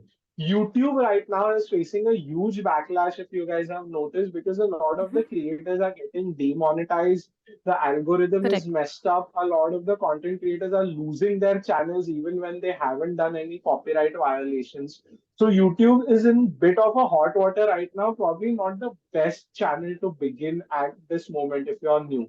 But what works is LinkedIn when you're talking with other people like you. So LinkedIn helps you get something like a vertical reach in your own industry. You have other people talking about the same thing, talking about the same topic. So you meet your fellow athletes. But Mm-hmm. Instagram works when you want mass distribution. Like right now, for personal reasons, I wanted like 100K watching myself, watching my face. Maybe sometimes hating on it as well, but watching my face on Instagram, which is why I chose to stop LinkedIn. LinkedIn, I have 9,000 followers there, but that wasn't my purpose. I wanted mass reach right now, which is why I switched to Instagram. An interesting understanding of Instagram is that right now it is a no barrier entry platform. What that means is you will have noticed that there are new accounts जिसने पहला दो ही reels post किया पर दूसरे reel को 2 million reach already मिल गई है. So Instagram no longer considers whether you're a new content creator, whether you're an old one trying to become fresh again, or Mm-hmm. whether you have been posting for so long. Any kind of content will work, unlike YouTube, which will also consider your history and your demographic and all of those things. Instagram right now, in very simple words, anybody can go viral right now on Instagram. There is a reel of mine I posted 6 months ago that's now going viral and reached 4.1 million reach. So I Oh wow. posted that a long time ago, which is a good insight for you guys because we always feel कि एक रात में viral जाना चाहिए Mm-hmm. ऐसे नहीं होता है. It is all about just posting yourself out there. Instagram's algorithm is too right now complicated that it will something will click and it will pick it up. So you do not need to worry कि new account चाहिए, old account चाहिए, कब का account चाहिए. You can just start posting right now. It will directly start competing in the race. You're not one step or two steps behind or ahead. If I have to simplify and go deeper into how this works is when you're creating anything, all you have to do is look for these five questions. If you are able to answer these five questions, more or less, I can guarantee you that the content will work. The first one being, will people click? When you type something on LinkedIn or when you see a caption, you notice you see a see more button over there. So LinkedIn is tracking that kind of activities. It is seeing that, hey, are people like clicking on see more and Mm-hmm. wanting to read the post or not? Or in case of a carousel, are people swiping that carousel or not? LinkedIn tracks that. Similarly, for Instagram, it's very important that you need to have a very strong hook. Your first 3 seconds, ask yourself, will you yourself keep watching or will you swipe towards the end? So having a strong hook is important. Now, again, this is a generic advice. You guys will say, yes, I've heard of this before. What is a hook? A hook is a shocking statistic, a question, a weird dance step, just showing your face in the camera all of a sudden, or just doing something that will like hook people in and make them say, okay, I'm interested in knowing the answer to this question, or this person sounds quirky. I'm definitely interested in knowing the answer to this. That becomes a hook. The second thing Instagram prioritizes, and you need to ask yourself, is are people watching till the end? When I tell people, okay, you're ready to make reels and they're making reels, I always advise them don't look at your reels as a 90-second reel. Look at yourself as 10 seconds, the nine short videos, if my math is correct, 10 into 9, 90. What I mean by that is every 10 seconds of your content piece, ask yourself, is it interesting or have I gotten boring? Are people going to be starting Mm-hmm. dozing off at this point? Or maybe I can reintroduce the topic. Maybe I can switch. So this is what I do like in my reels. you guys will never notice like me just staying in one direction. I'll have this one frame. I have asked the question. I've switched to the next frame. So this keeps people's eyeballs moving. And if you guys see every good reel out there, you will notice that they're not sticking or being static. They're changing themselves, their Right. backgrounds, or they're modulating their voice so that they're not getting, people are not getting bored. So retention, in fact, Instagram shows us creators how many people watch till the end as well. It shows us the total watch time. When you're creating reels, if and when in the future, see your watch time and work on Mhm. improving it with every reel you post. And the next thing Instagram prioritizes, once you guys have worked on hooking people in and keeping them, are people gonna hit the share button or not? Nobody cares about the likes, views, comments, or saves. People care a lot about shareability because this signals to Instagram that this is a kind of content that other people will want to see. Why do we share something with our family or our colleagues? Because we feel that the meme is relatable or it's funny or it's very informative, so they should know about it. Why do our parents start forwarding us a lot of like informational and religious content? Because they are coming from the perspective of, hey, this person might find this useful or it might help their life. It might help them in life, so they are getting some sort of value. So, for all of us, from a practical standpoint, we need to ask ourselves the honest question, why would people share it? If you have a concrete answer to that, go ahead and create your reel. If you don't, probably want to rethink the entire topic as well. The next thing, coming to the last aspect, consistency is something we have covered. That consistency does matter. 48 hours, 72 hours. It's not that you have to do it time and again, but important up to a certain extent. If you want to take a week break, that is something I've done, as I said. But as much as possible, you need to maintain consistency. And we've also discussed the second last point, which was activity. Do you engage with other people as well? Because the algorithm counts that into your calculation. Now, what I'm going to be doing ahead is just showing you a couple of reels. I have more that you guys can come back to this deck and watch. In the interest of time, I will just cover a couple of reels and give you guys some insights from why those reels work. Do we have like 10, 15 more minutes, Shrishti? Sorry, Pragya, how is the time looking? Yeah, I think we can do 10-15 minutes. Absolutely. Perfect. So we'll cover just a couple of case studies, and I'm just going to be playing the reel. In case you're not able to hear it, that's fine. You can just continue watching it as well. Are you guys able to hear this by any chance? No, right? No, but it you should be able to share sound. I think if you click on the three dots, right, there should be an option to share sound as well. Yeah, fair enough. Cool. We'll just, in the interest of time, we'll just watch them. You guys can keep watching Sure. the screen and I'll explain the context. Now, what this reel is, it's just a lady, reminds me of my own mom, just showing you homely tips for like salting the cashew nuts and ensuring like they're well roasted. If you guys are watching like the subtitles, it is very broken English. It is very like normal kind of homely English, Mm-hmm. probably not a native speaker, probably somewhere from South India. Now, why she has 1 million on reach views on this reel is because she's not trying to fake herself. She's just being authentic. And a lot of people who I saw in the comments, they were talking about, hey, this reminded me of my mom. Mm-hmm. Please share more content like this, auntie. If you guys see the video quality as well, it is very homely. There's no fancy editing, there's no fancy graphics. Probably her poor husband behind the camera getting the content done for her. Yes. Kudos on him. But yeah, gotta appreciate our partners for getting behind our backs. But if you guys see the quality as well, it is just very normal shot at home. She's laughing, she's smiling, feels very warm, feels very cozy. So the Mm-hmm. takeaway from this reel is it's not about your production quality right now. I'm in a room. I don't have any ring light. I don't have any audio quality. I just shoot it on my Vivo V23 Pro phone. So I don't have an iPhone as well because that's a myth I've been seeing going around that you need an iPhone to create content. You can just be yourself. If you aren't confident in English, in fact, Hindi is a massive crowd right now. A lot of people have been telling me, Right. stop speaking English, start doing Hindi reels, I'll get more reach. The only thing is, I have a different purpose. I want to reach international people as Mm-hmm. well, which is why I'm sticking to English. But anyways, the point over here being that it is important to be just yourself and authentic. it will always work in the end. The second lesson I want to give is I always play this reel at every like session I do.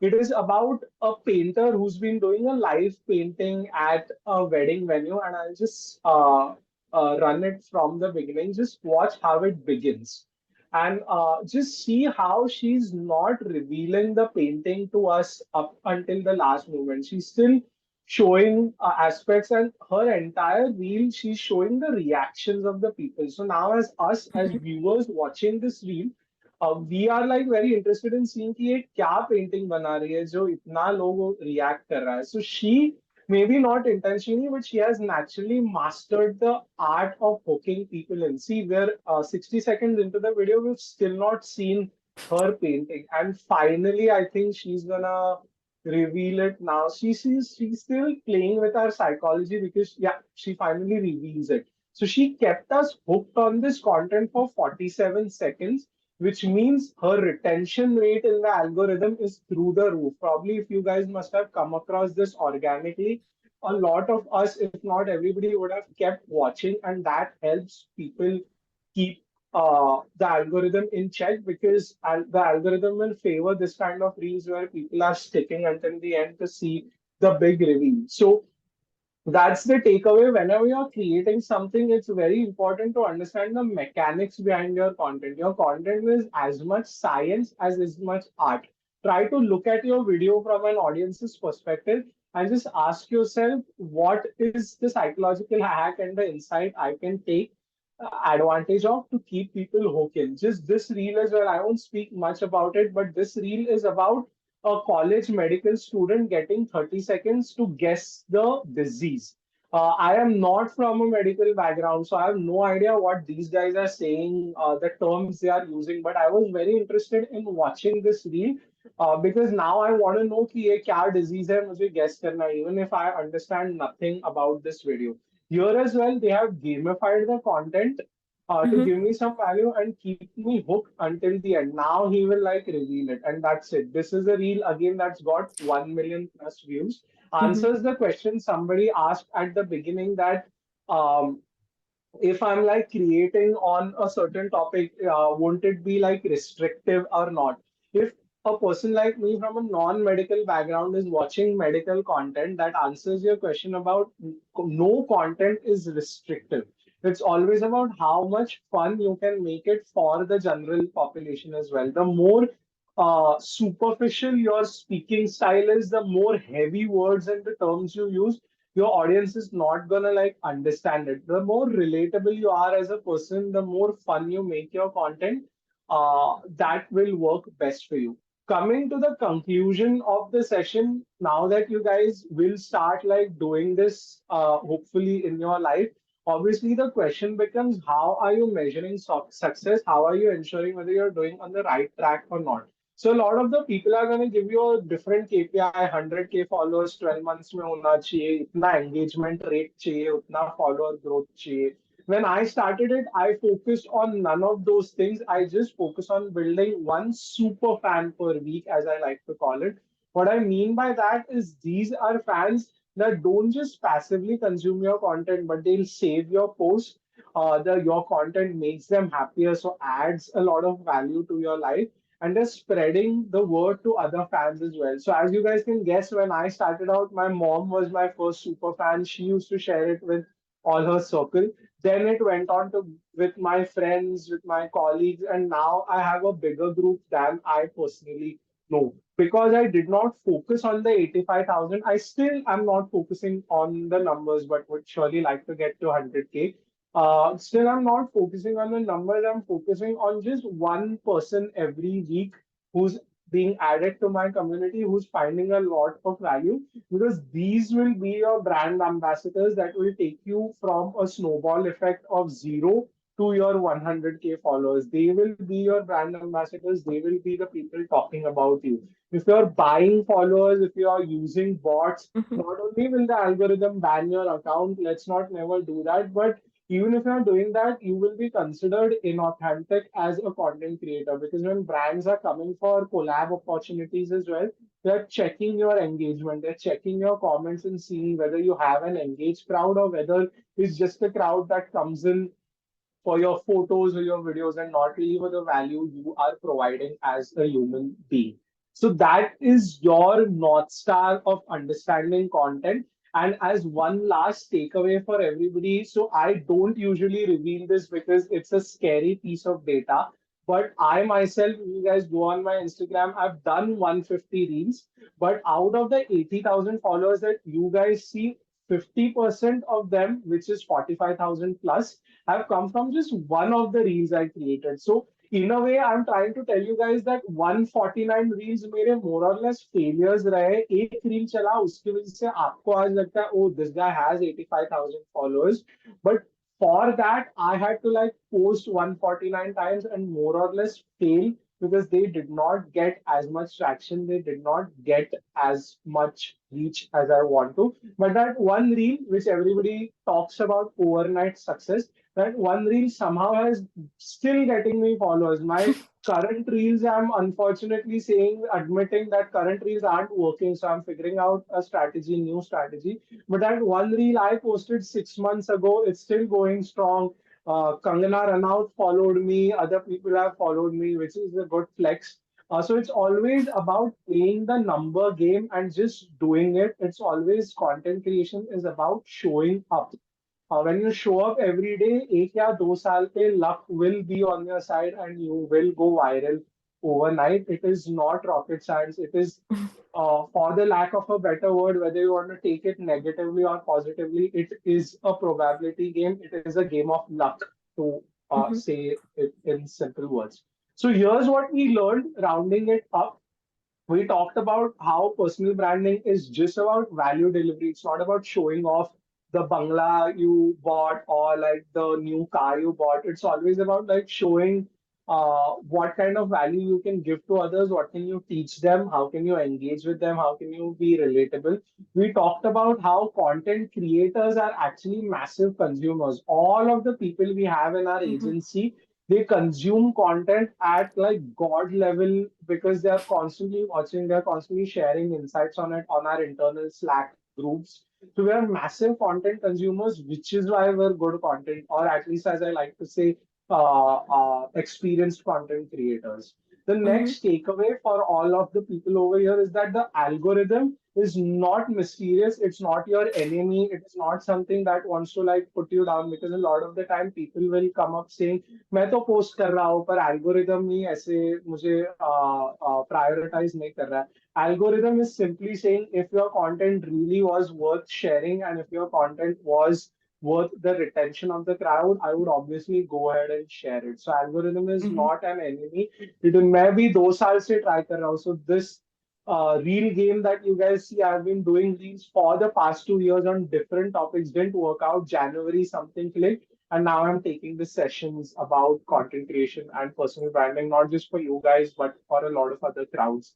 So it's just about figuring out and learning how can you make your content sharper and more relatable. And the last thing that I discussed is that personal branding, it's a long-term game of probability. You post more, something will click for you. You will win as long as you're learning uh, towards the end. So just a quick last request before I hand it over to Pragya and we do some Q&A for anybody interested in clearing their doubts. If you guys want the link to this deck and the content calendar I mentioned, just reach out to me on LinkedIn. I will also share the deck link through Pragya as well.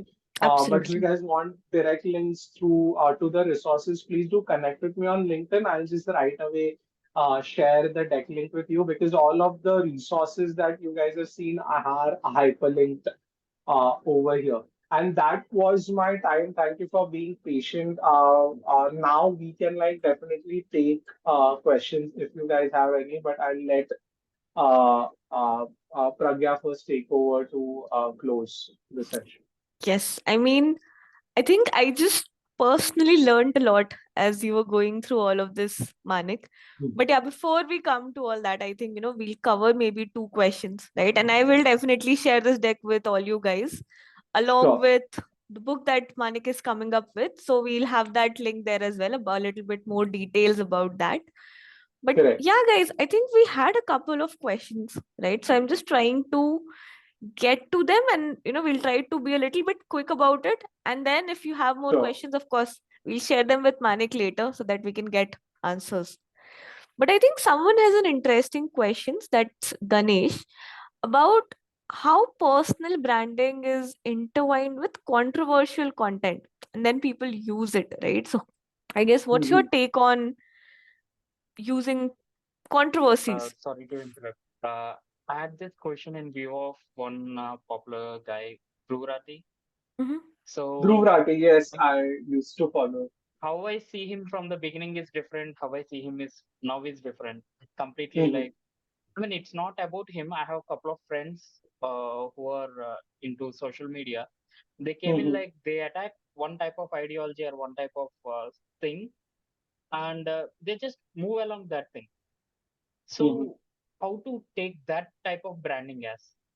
Because I mean, some people are against Hindus, some people are against BJP, some people are against India, some people Hmm. support Western culture. Correct. So I mean, I have these kind of friends. I see them every day. They are trying to build Hmm. their brand. So how to Hmm. look on these kind of aspects? Like what we Correct. discussed is authentic, but how to look at these kind of things? Correct. So that's a great question. I'll answer that in 2 minutes. What I like to do is what I am seeing with a lot of content creators who are diving into controversial topics.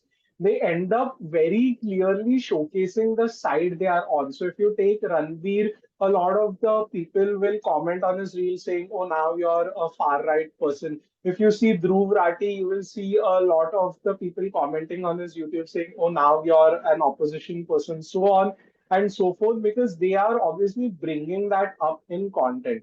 What we need to understand is, even if you're picking trending topics rather than picking controversial topics, pick a topic and pick an angle that is very relatable. So I'm trying to click on this one piece of content that I posted. So at the time, for all the, I don't know if we have Swift or Taylor Swift fans in the house, but at the time, this content was trending. It was controversial. I wouldn't say it was controversial, but it was a hot topic at that time. And Hmm. what I did was I tuned it to my experience as a marketer. So my entire post is about what can we learn from this particular topic that's trending. Similarly, when this Zara had an issue, I'm sure many of you guys are aware there's a huge issue going on in Palestine and Israel. There's a lot of upheaval going on, a lot of lives lost, unfortunately. And Zara had like a very controversial photo shoot that had unintentionally references to what is going on in that region as well, and they wrote a very poor PR take on it. Now, this is a very controversial topic, but what I did was that instead of taking a side on it, I used my own skills to talk about how I would have like reframed that PR release for Zara. So here's like the example of that.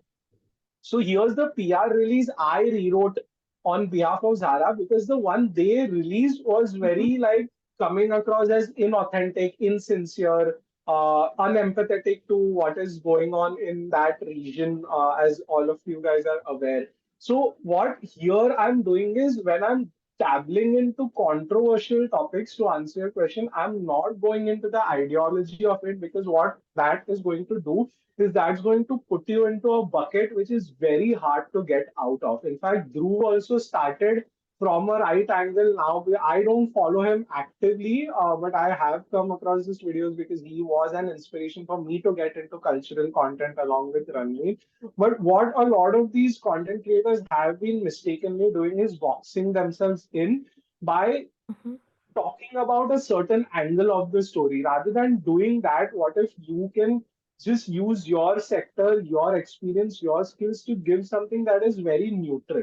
In even simpler words, I would say, as juicy as controversial topics are, to leverage them for your personal brand, it can hurt you very badly in the long run. So it's best to stay away from controversial topic. Now, when elections were happening, a lot of the people told me as well, why don't you make something on elections? A lot of the people following you are apparently from that kind of like genre who would be interested in seeing some political content. I told them that my page is actually not about Hinduism. My page is about learning the meaning behind things, learning the meaning behind certain rituals. And a lot of the atheists are also following this page because I am speaking about topics from a very neutral lens. I'm not preaching whether astrology is right or whether it's scientific or unscientific.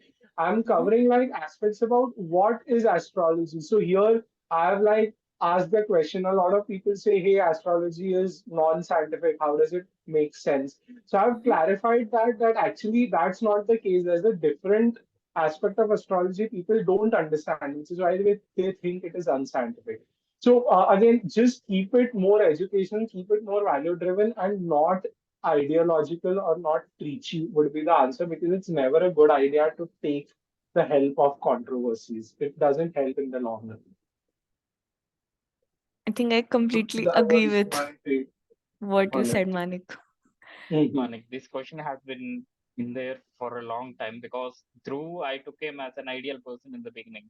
So Correct. it's sad to see him like this because lot. Uh, so yeah, that he has his courses and he's not only influencing through his videos, he's developing some courses. His ideology has been spreading uh, vibrantly throughout the community. So Correct. yeah, I just want to have your views on it. Maybe just clear up the bulb. Got Yeah, it. but as I said, like if you see my content in contrast to him, I am also talking about religion, but I try to keep it like very neutral. So I always encourage people just keep it more on value driving than like preaching any ideology that you have, unless like you're a very famous personality who can afford to like divide people. If Amitabh Bachchan says something, we're not gonna like take offense, right? He has that respect from our end. But for us starting out, it's important to not take sides at the beginning because it will divide and alienate a lot of the people away from it. Like as I can see, it has Dhruv Rathi, it has alienated people because he's boxed himself there. Mhm. Yeah, and so Manik, I did check the rest of the questions that we had earlier, right? Mhm. But it seems like, we already did cover them as, we were going through the session. So that was absolutely wonderful. I actually had a question around engagement that you were talking about, like people, like you said, to engage with 10 people. So do you do that while you are posting, around the time you're posting, or do you just do that all the time? Great. I'll come to that as well. I have an interesting question from Rishabh, which I'd like to tackle later. Hmm. Who will replace YouTube? So just saying that out loud, so it's on my Yes. mind.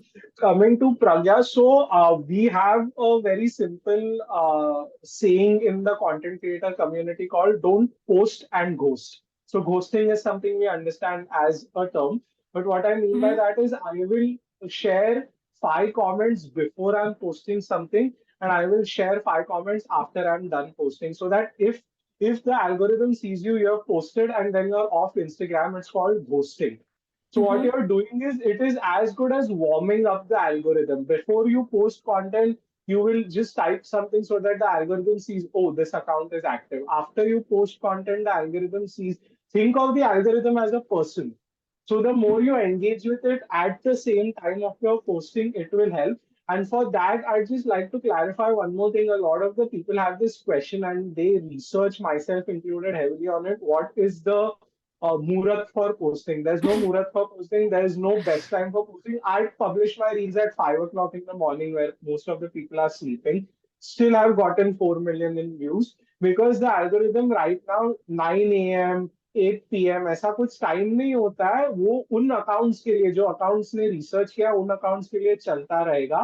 आपके insights पे आपको already दिखेगा कि when are your followers most active, recommended to post around that time, but also be careful because if everybody is posting around that time, your reel is probably not going to be shown. Some algorithms also, some blogs will tell you to post at midnight so that when people are waking up and they're brushing and they're checking their reels, your reel will. So for some accounts that work. For some accounts, posting at midnight is a disaster. You end up with zero views. So don't try to like heed anyone's specific advice, myself included. Try to figure out for yourself what's your best timing. You will be able to see it in the insight section of your blog. So does that answer like your question, Pragya, Yes, like yes, about that does, Manik. As you were when to speaking, I was just, engage and post? yeah, I think, I was just thinking about it when you spoke about engagement. Correct. So, yeah, that answers my question. But yeah, let's go to Rishabh's questions next. Yeah, so Rishabh has an interesting question. Who will replace YouTube as long form video content? Currently, as big as Google is, it still seems difficult that YouTube will ever be replaced. You have platforms like Vimeo and stuff. But what now you will slowly start seeing is you will start seeing 2 minute reels very soon. In fact, those are already in the play. TikTok is now 10 minutes. We don't have access to it because of the whole political China issue. But for those of you who are accessing it through VPN, I have it because I have to watch TikTok for my research purposes. TikTok has moved towards 10-minute content. What you will now see in the next 10 years is, or ye likh ke rakhna so that you can come back to me saying I was true. You will see a fusion of very short form content, which was 19 seconds, 90 seconds, and very long form content, which was 2 hours long. You'll see like people meeting in the middle, coming to 10 minutes, coming to 20 minutes. But overall, the reason I don't go for long form content is it is heavy investment. It takes a lot of time, gives you lesser ROI. A lot of the people, Mhm. they'll shoot a podcast, then distribute it into 10 reels. That's a way to go. But I have not started doing that is because shooting a podcast itself needs equipment. You need some good production quality only because of the sheer number of podcasts that are out there. आजकल हर बच्चा बच्चा podcast start Yes. कर रहा है. So it's a very competitive game. Rather, I'll make my reels in 90 seconds. I'll put them out and then done and done, dusted. So that is how like short form content is the way to go for now. Then once you gain massive reach, you can obviously open a channel on YouTube and get a lot of subscribers instantly. Because then your effort to time ratio can also like you can put in more effort, you can take in more time to Mhm. post. I have a channel called India in Pixels that shares videos every like just once a month, and he still gets like 400K views on YouTube. So because he has gained that distribution in the past, now he doesn't have to post every day. Even if he posts once a month, one good post every month he does. It's a very long video. He'll do philosophical topics. His name is Ashrish, does India in Pixel, goes by India in Pixel.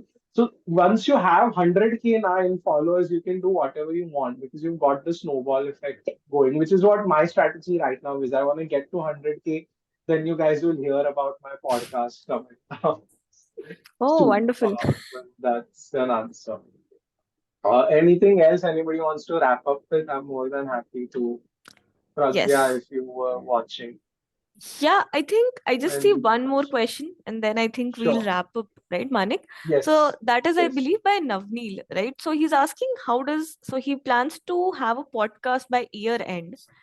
Mhm. So and it's a gaming podcast. So how does he build a connection to it? I guess he means, what does he do now to bring people to the podcast later? So that is again a chicken and the egg problem because you're trying to bring big people on your podcast, but you don't have anybody big on your podcast. So it becomes like a vicious cycle. What I like to do firstly is before even starting a podcast, try getting more eyeballs on your own page without like a podcast. So just maybe have a unique personality, start doing like reaction videos. Maybe you're already doing that, but Mhm. start by doing some case studies. So you can call your gaming bros on your podcast as well. It's about your gaming. You don't need bigger people to come in. What you're doing is you're dipping your feet in the pool, and when you go to bigger people, you have to go to them with case studies. कि मैंने 10 episodes already किए हैं. These are the links. This is the topic I would like to cover.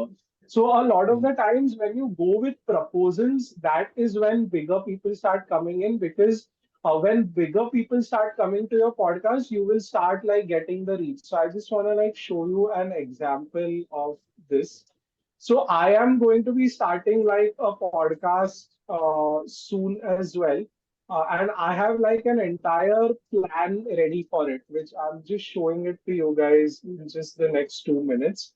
So firstly, when I was like pitching for Xavier's is a college, St. Xavier's is a college over here as well, and I'm not doing it a collaboration as a podcast. But what Mhm. I've done is I've given them this entire write-up. Who is Manik? What can his podcast cover? Or what can his session cover? What will it cover? So when you get a write-up like this, when a guest that you're trying to bring onto your podcast gets clarity on this along with past work, along with past episodes, it makes you much attractive here as well. And I'm happy to share these notes with you. I am planning a podcast like you as well. And I Okay. already have the episode का पूरा questionnaire ready. I already have, if you guys can see, I already have like my podcast art ready as well. When I take this kind of documentation to the person, I've already listed down the topics I want to cover. I'm going to be listing down the guests as well who I have in mind.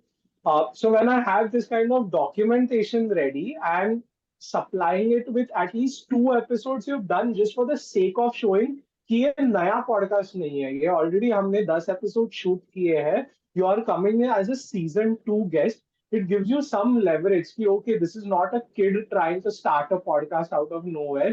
This is someone who's been doing this, maybe has some credibility. I can like join in as well.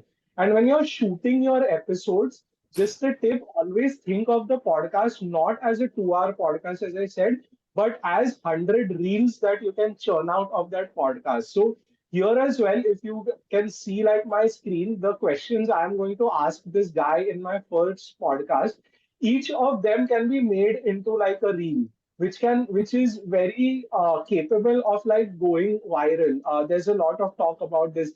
Does he reference like aliens in this? So obviously, when I say aliens, everybody's going to like watch them on reels. It's going to go viral.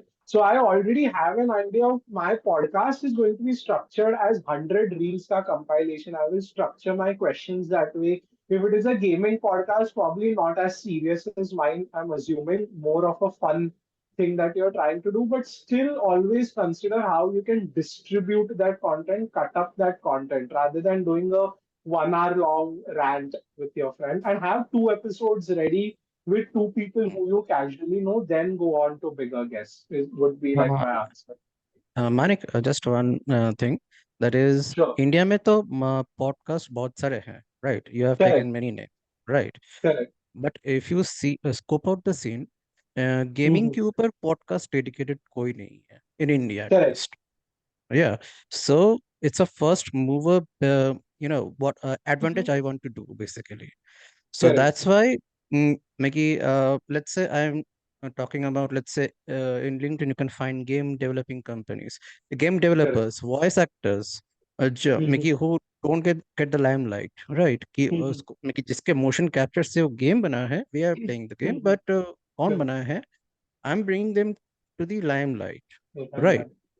तो obviously अगर मैं अपने दोस्तों को podcast में मैं for example लाता हूँ, that won't Mhm. Be much of value, और मैं उसको डिस्ट्रीब्यूट Mhm. मैं करने की रील्स में बांट सकता हूँ, but I don't think it will be much more of a contributing factor rather than कि मैं वॉइस एक्टर को लेके आया and I told him to share your experience regarding that motion capture, कैसा वो Mhm. चला.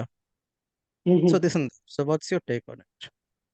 My take on it is that it honestly also depends on the kind of conversation you're going to strike with a person. So let's say you're bringing in a motion graphics person as well. Firstly, your gaming community, since we pitched for Valorant and we're pitching for like now Snapdragon, which are both like famous brands when it comes to like tech and gaming. So I know a bit about these brands, although I wouldn't call myself a gamer. When we were doing that pitch, what we realized is that firstly, gaming community is very tightly knit online. You'll find it is one of the easiest communities to actually penetrate your content into because a lot of the people you'll find them talking online.